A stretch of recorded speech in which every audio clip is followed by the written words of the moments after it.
మన మీడియా మిత్రులందరికీ ఎప్పుడు మా గీతార్ట్ సినిమా ఉన్న GA2 పిక్చర్స్ సినిమా ఉన్నా కూడా మీరందరూ కూడా ఎప్పుడు సపోర్ట్ చేస్తారు. మళ్ళీ ఈ సినిమా కూడా ఈ రోజు నుంచి ఆ ప్రస్థానం స్టార్ట్ అయింది. మీ అందరికీ తెలిసిందే, ఇక్కడ నుంచి ఒక 10-15 ప్రెస్ మీట్లు ఇవన్నీ కూడా ఉంటాయి. సో ఎప్పుడులాగే అన్ని సినిమాలకి మాకు కోఆపరేట్ చేసినట్టు ఈ సినిమా కూడా కోఆపరేట్ చేసి ఈ సినిమాని కూడా జనాల్లోకి తీసుకెళ్లాలని చెప్పి ముందు మా మిత్రులందరినీ కూడా కోరుకుంటున్నాం. అదేవిధంగా అన్ని సినిమాల కన్నా కూడా ఈ సినిమా ఎందుకు ఇప్పుడు నేను బాగా ఇష్టపడుతున్నాను అంటే కనుక, నాకు ఇష్టమైంది ఎప్పుడు కూడా ఫన్. మీరందరూ కూడా చూసుంటారు, ఎంత సీరియస్ విషయంలో ఉన్నా ఏదున్నా కూడా దాన్ని కూడా ఒక ఫన్ కానీ ఒక ఎంటర్టైన్మెంట్ కానీ నేను అరవింద్ గారు మాట్లాడుకుంటూ ఉంటాం ఒక విషయాన్ని. మాకు ఏదన్నా వర్క్ నుంచి రిలీఫ్ ఉందంటే కనుక ఆ ఎట్టకారం, ఆ జోకులు, ఒక సీరియస్ సిచ్యువేషన్లోంచి కూడా ఒక పాజిటివ్నెస్ తీసుకుని దాని నుంచి ఎదరికి తీసుకెళ్తాం అనేది అరవింద్ గారి దగ్గర నుంచి నేను చాలా నేర్చుకున్నాను. అది అంటే ఎంత కష్టంలో ఉన్నా కూడా ఒక్క జోక్ మనల్ని చాలా రిలీఫ్ చేస్తుంది. అట్లాంటిది ఈ సినిమా నేను ప్రామిస్ చేస్తున్నా, GA2 పిక్చర్స్ నుంచి కానీ గీతార్ట్స్ నుంచి కానీ ప్రామిస్ చేస్తున్నా, థియేటర్లో వచ్చిన ప్రతి వరల్డ్కి బయటికి వెళ్ళేటప్పుడు మాత్రం బొగ్గ మాత్రం నొప్పి పెట్టే పంపిస్తాం. అదైతే మాత్రం షూర్, 100% అది అరవింద్ గారి గ్యారంటీ, నా గ్యారంటీ, GA2 గ్యారంటీ. కంపల్సరీ బొగ్గ కొంచెం ఇంకా గట్టిగా నవ్వి వాళ్ళు ఆడుకుని ఉంటే కనుక ఇది ఏమంటారు, స్టమక్ మజిల్ అంటారండి దీన్ని, ఈ రెండు మాత్రం నొప్పితోనే బయటకు వెళ్తారు.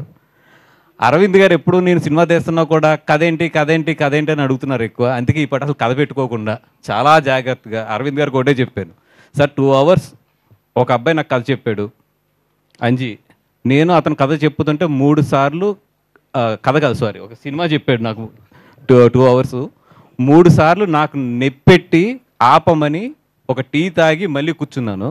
ఫస్ట్ టైం సార్ నాకు ఒక కథని 2 రోజులు నాకు ఇక్కడ పెయిన్ వస్తుంటే ఆ సినిమా అంటే పెయిన్ వస్తుంటే అతను తలుచుకున్నా, అమ్మ ఎంత నవ్వించాడ్రా బాబు అని చెప్పి. నేను నవ్విన దాంట్లో ఒక 50% థియేటర్లో 100% నవ్వినా కూడా ఈ సినిమా చాలా పెద్ద హిట్. సినిమాని చూశాను రీసెంట్గా, ఎందుకంటే నేను ఎలక్షన్ బిజీలో ఉన్నా, ఎంత బిజీలో ఉన్నా కూడా చైతన్య గారు మాకు ఏమో ఎవరు అంత గట్టిగా నిజంగా బిజీగా ఉన్నాయి బాబు, ఎలక్షన్లో పనిచేశాను నేను. చైతన్య గారు అంటే నాకు నిజంగా ఈ సినిమాకి ఒక బ్రదర్ లాగా ఆయన సపోర్ట్ చేసుకుంటూ వచ్చారు. నిజంగా చైతన్య గారు లేకపోతే కనుక ఈ సినిమాకి నేను పెంచిన వడ్డీలు కానీ, నా వల్ల లేట్ అయిన ఖర్చు కానీ అన్నిటికీ అరవింద్ గారు వాటికి నన్ను 2 సార్లు చంపేసేవారు. నిజంగా చైతన్య గారు నేను లేకపోయినా కూడా నా ఆప్షన్స్లో ఆయన ఉండి, నేను ఎలాగైతే అరవింద్ గారికి ఒక సినిమా విషయంలో సపోర్ట్గా ఉంటానో అలాగే నాకు ఆయన మొత్తం సపోర్ట్గా ఉండి, ఎడిటింగ్ కానీ లేకపోతే మన అంజి గారికి ఆయన ఫస్ట్ సినిమా చేస్తున్నారు కాబట్టి త్రూ అవుట్ ఆయనతో సపోర్ట్గా ఉండి వాళ్ళిద్దరు డిస్కస్ చేసి ఈ సినిమాని ఈరోజు ఇంత బాగా బ్యూటిఫుల్గా మీరు చూస్తున్న విజువల్స్ కానీ, మీరు చూస్తున్న ఒక ఆర్ఆర్ కానీ, ఈ అన్ని విషయాల్లోని కూడా వాళ్ళిద్దరూ చాలా సింక్ చేసుకుంటూ కోఆర్డినేట్ చేసుకుంటూ కూడా ఈ సినిమాని చాలా ఎదరికి తీసుకొచ్చారు. థ్యాంక్ యూ చైతన్య గారు, మీ ఎఫర్ట్ 100%. ఇందాక అరవింద్ గారు చెప్తున్నాను నేను మీ గురించి. అంజిని చూస్తేనే నాకు నవ్వు వస్తుందండి. అంత కామెడీ చేస్తాడు, అంత ఎటకారం ఉంటుంది మనిషిలోని. ఇంకా స్క్రీన్లో అయితే వాళ్ళ ముగ్గురు మధ్యలో సీన్స్ అయితే 100% థియేటర్లో పడి నవ్వుతారు. దాంట్లో అయితే ఎటువంటి ఐఎమ్ షూర్ ఈ సినిమా 100% బయటకు వచ్చిన తర్వాత ఏదైనా గుర్తుంటుందంటే మాత్రం మీరు నవ్వుకునే ఇన్సిడెంట్లు, అలాగే ఇన్స్టా మేమర్స్ కానీ, మేమర్స్ అందరూ కూడా మంచి కంటెంట్ దొరుకుతుంది సినిమాలో. మీరు అందరూ కూడా బాగా చూడండి, మమ్మల్ని బాగా ఆడుకుంటారు కూడా, ఆడుకోండి ఏం పర్వాలేదు. అండ్ మా నాని నితిన్ గారి గురించి అంటే ఈ కథ చెప్పినప్పుడు ఆయన దగ్గరికి వెళ్ళి చెప్తున్నామంటే ఓకే డైరెక్టర్ గారు అడుగుతున్నారు కదా వెళ్ళి చెప్పండి అనుకున్నాను, కానీ ఎందుకంటే ఆయన ఒప్పుకుంటారా లేదా అనేది నా మైండ్లో చాలా డౌట్ ఉండేది. ఎందుకంటే ఈ కథలో ఒక హీరోతో పాటు మిగతా 2 క్యారెక్టర్లు ఏదైతే ఉన్నదో చాలా హై జర్నీ ఉంటుంది. ఆయన అప్పటికే మ్యాడ్ బాగా ఆడుతుంది, మ్యాడ్ చాలా బాగా వస్తుందని విన్నాను.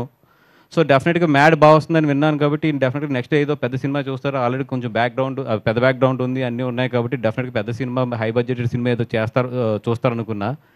కానీ ఆయన ఎప్పుడైతే కథ నచ్చిందన్నారో నేను సర్ప్రైజ్ అయ్యి ఆయన ఇంటికి వెళ్ళి అడిగాను, సార్ మీరు మొత్తం విన్నారు కదా, హార్ట్ఫుల్గా 100% మీరు ఈ సినిమా నచ్చిందా ఏంటి అని అడిగితే ఆయన ఒకే ఒక మాట చెప్పాడు, ఈ రోజుకి గుర్తు, సార్ ఈ సినిమా బాగుంది, నేను అప్కమింగ్ హీరోని, ఒక అప్కమింగ్ హీరోకి సినిమా బాగుంటాం కన్నా కూడా ఇంకేం కావాలి సార్, నాకు సినిమా హిట్ అవుతుంది, అది చాలు, నేను 100% ఈ సినిమా చేస్తానని చెప్పారు.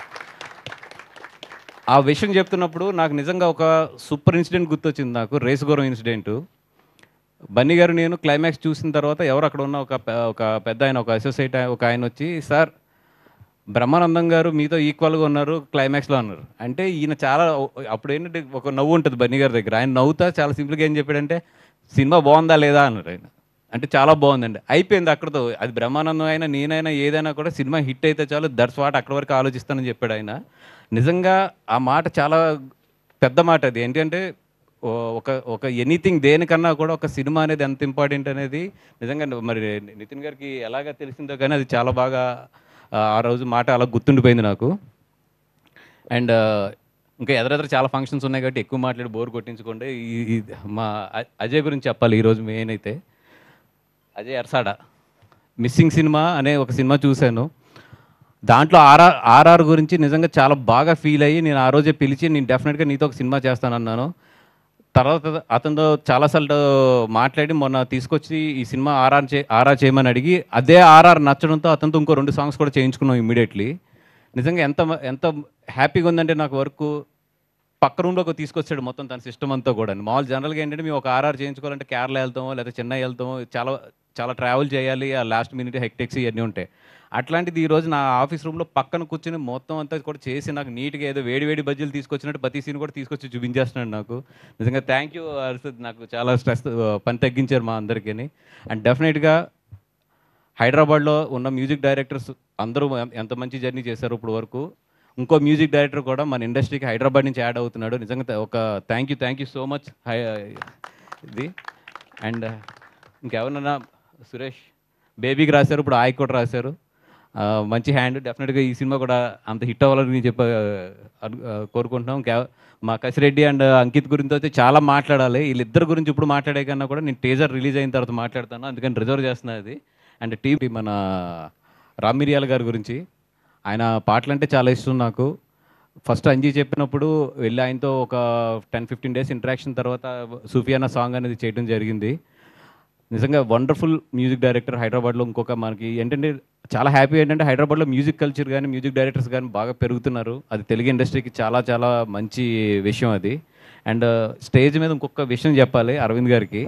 ఆయన ఆఫీస్లో ఈ విషయం చెప్తే నన్ను చంపేస్తాడు కాబట్టి నేను స్టేజ్ మీద చెప్తున్నా పబ్లిక్గానే. అట్లీస్ట్ సాక్షి వన్ ఉంటారు సార్ చంపారని, ఆఫీస్లో అయితే తెలియదు కూడా తెలియదు. ఏం లేదు సార్, దీంట్లో ముస్లో ట్రాక్ ఉంది మీకు తెలీదు, అది నేను ఎడిటింగ్ రూమ్లో ఒప్పుకోకపోతే డైరెక్టరు సార్ ఇది నా గురించి ఇంత పని చేశాను కదా, నా గురించి పెట్టండి అని చెప్పి బలవంతంగా పెట్టించాడు. నేనైతే ఆ ట్రాక్ ఒప్పుకోలేదు. బట్ అది రేపొద్దున చూస్తే నాకేం సంబంధం లేదు, అదంతా కూడా డైరెక్టర్ ట్రాక్. అది మీరు చూసిన రష్లో లేదు, లేపేసి చూపించాడు మీకు. ఆటగాడనో ట్రాక్ ఉంటుంది,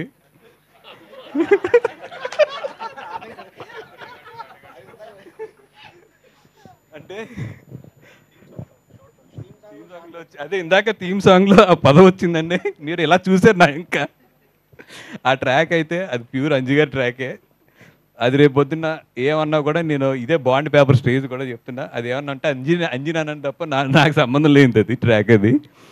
and but it's a very fun track, మీరు చూడండి అందరూ. లేదు సార్, లైన్ దాటలేదు కానీ జనరల్గా మమ్మల్ని లైన్ దగ్గర కూడా వెళ్ళినవారు కదా మీరు, అందుకని.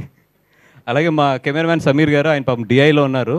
ఈరోజు చూసిన బ్యూటిఫుల్ విజువల్స్ అన్నీ కూడా ఆయన ఫస్ట్ సినిమా ఇది. ఒకటే అడిగాం ఎలా ఉండాలి సార్ మీకు సినిమా అన్నప్పుడు అంజి గారు చెప్పింది ఒకటే ఏంటంటే, సార్ ఒక వర్షం కోనసీమ అంతా తడిచి గ్రీన్గా ఉండాలన్నారు, కానీ వీళ్ళు షూట్ చేసిన మొత్తం మేలోనే ఏప్రిల్లోనే షూట్ చేశారు. కానీ మీరు విజువల్ చూడండి, ఒక వర్షం థియేటర్లో కూర్చుంటే కురుస్తున్నట్టే ఉంటుంది సినిమా అంతా కూడా. అవును సార్, సినిమా 52 రోజులు ప్లాన్ చేసుకున్నాం, కానీ ఆ వర్షం పెడతాం వల్ల సినిమా 67 రోజులు షూట్ చేయవలసి వచ్చింది. 12 రోజులు వర్షం తిన్నది, అయినా కూడా క్వాలిటీ గురించి అని చెప్పి కాంప్రమైజ్ అవ్వకుండా చేసాం. అది దానికి అరవింద్ గారు ఏదన్నా ఉంటే నా రెమ్యునరేషన్ నుంచి కట్ చేసుకోండి అంతే. థ్యాంక్ యూ బన్నీవాస్ గారు.